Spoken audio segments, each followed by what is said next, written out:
ایران کے ساتھ کسی معاہدے پر نہیں پہنچ سکے، جے ڈی وینس امریکی وفد واپس روانہ۔ نائب امریکی صدر جے ڈی وینس نے مذاکرات کے بعد اسلام آباد میں پریس بریفنگ میں بتایا کہ ہمارے ایران کے ساتھ طویل مذاکرات ہوئے ہیں، لیکن بری خبر یہ ہے کہ ابھی تک حتمی معاہدے تک نہیں پہنچے اور یہ امریکہ سے زیادہ ایران کے لیے بری خبر ہے۔ انہوں نے کہا کہ گزشتہ 21 گھنٹے سے مذاکرات جاری ہیں، جن میں مختلف امور پر بات چیت ہو رہی ہے۔ مذاکرات میں نیک نیتی کے ساتھ شراکت کی اور اپنی شرائط واضح طور پر پیش کی ہیں۔ ایران نے امریکی شرائط تسلیم نہ کرنے کا انتخاب کیا۔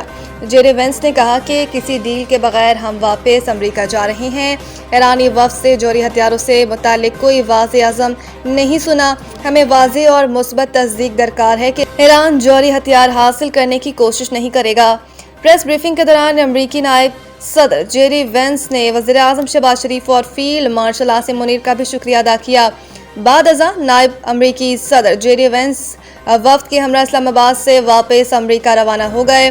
قبل ازیں ایرانی حکومت نے سوشل میڈیا پر جاری ایک بیان میں واضح کیا تھا کہ پاکستان کی ثالثی میں ایران امریکہ مذاکرات 14 گھنٹے بعد مکمل ہو گئے۔ فریقین کے تکنیکی ماہرین اس وقت تحریری مسودوں کا تبادلہ کر رہے تھے۔ بعض اختلافات رہ گئے ہیں، اس کے باوجود مذاکرات کا سلسلہ جاری رہے گا۔ ایک نشست میں معاہدے کی توقع نہیں کرنی چاہیے، متعدد نکات پر اتفاق ہوا۔ ایران ایکس پر جاری پیغام میں ایرانی وزارت خارجہ کے ترجمان اسماعیل بقائی نے کہا کہ کسی کو بھی اتنی جلدی معاہدے کی توقع نہیں تھی۔ ایک اور نکتہ مسائل اور حالات کی پیچیدگی تھی۔ کچھ نئے موضوعات بھی ان مذاکرات میں شامل کیے گئے۔ ہم سفارتی محاذ پر اپنے حقوق اور مفادات کے حصول کی جدوجہد جاری رکھیں گے۔ انہوں نے کہا کہ یہ دن اسلام آباد میں ایران کے وفد کے لیے مصروف اور طویل رہا۔ صبح سے پاکستان کی نیک نیتی پر مبنی کوششوں اور ثالثی کے تحت شروع ہونے والے سخت مذاکرات اب تک بغیر کسی تعطل کے جاری ہیں۔ اس دوران فریقین کے درمیان متعدد پیغامات اور تحریری مسودوں کا تبادلہ ہوا۔ ایرانی وزارت خارجہ کے ترجمان کا کہنا ہے کہ ان مذاکرات کے دوران ابنائے حرمز، جوہری معاملات، جنگی نقصان کے ازالے، پابندیوں کا خاتمہ اور خطے میں جنگ کے مکمل خاتمے پر بات چیت ہوئی ہے۔ انہوں نے مزید بتایا کہ مذاکرات میں متعدد نکات پر اتفاق ہوا ہے، تاہم 2-3 اہم معاملات پر اختلاف رائے کے باعث جامع معاہدہ طے نہیں پا سکا۔ ایران، پاکستان اور خطے کے دیگر دوستوں کے درمیان رابطے اور مشاورت کا سلسلہ جاری رہے گا۔ سفارتکاری کبھی ختم نہیں ہوتی، یہ قومی مفادات کے تحفظ کا ایک ذریعہ ہے۔ امید ہے امریکہ ایران امن کے لیے بات چیت اور جنگ بندی جاری رکھے گا۔ نائب وزیر اعظم اسحاق ڈار نے پریس بریفنگ میں بتایا کہ امید کرتے ہیں دونوں ملک خطے اور دنیا میں پائیدار امن اور خوشحالی کے لیے مثبت سوچ سے آگے بڑھیں گے۔ دونوں ملکوں نے وزیر اعظم شہباز شریف کی درخواست پر مثبت رد عمل دیا۔ اسحاق ڈار نے کہا کہ یہ ضروری ہے کہ دونوں ملک جنگ بندی جاری رکھنے کے عزم پر قائم رہے۔ مذاکراتی عمل میں شریک ایران اور امریکہ کے وفود کا شکر گزار پاکستان دونوں ملکوں کے درمیان مذاکراتی عمل میں سہولت کاری کا کردار جاری رکھے گا۔ انہوں نے مزید بتایا کہ امریکی وفد نائب صدر جے ڈی وینس کی قیادت میں پاکستان آیا۔ اسپیکر محمد باقر کالیباف کی قیادت میں ایرانی وفد نے مذاکرات میں شرکت کی۔ دونوں فریقوں کے درمیان جامع اور تعمیری مذاکرات کے متعدد دور ہوئے۔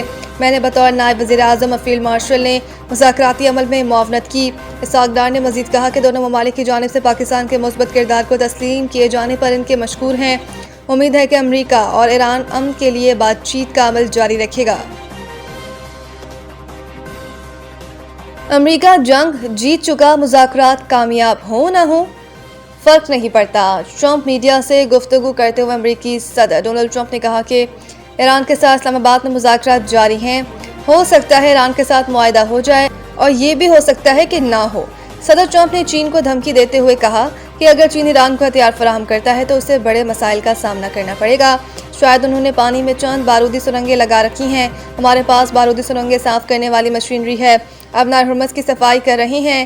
اس سے قبل بھی امریکی صدر نے کہا تھا کہ چین، جاپان، جنوبی کوریا، فرانس اور جرمنی کی خاطر ابنائے حرمز کلیئر کر رہے ہیں۔ دیگر ممالک میں یہ کام خود کرنے کی ہمت نہیں۔ مختلف ممالک کے بحری جہاز تیل لینے کے لیے امریکہ کا رخ کر رہے ہیں۔ بارودی سرنگیں بچھانے والی ایران کی تمام 28 کشتیاں سمندر برد ہو چکی۔ ٹرمپ پر بھروسہ رکھیں۔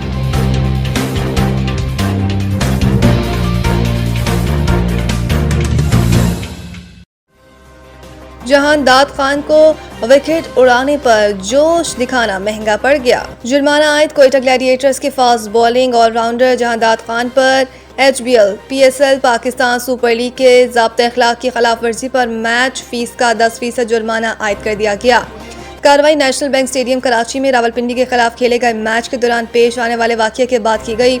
رپورٹ کے مطابق جہداد خان نے ضابطۂ اخلاق کی شق 2.5 کی خلاف ورزی کی، جس کا تعلق ایسے الفاظ، حرکات یا اشاروں سے ہے جو بیٹر کو اشتعال دلانے یا غیر مناسب رد عمل پر اکسا سکتے ہیں۔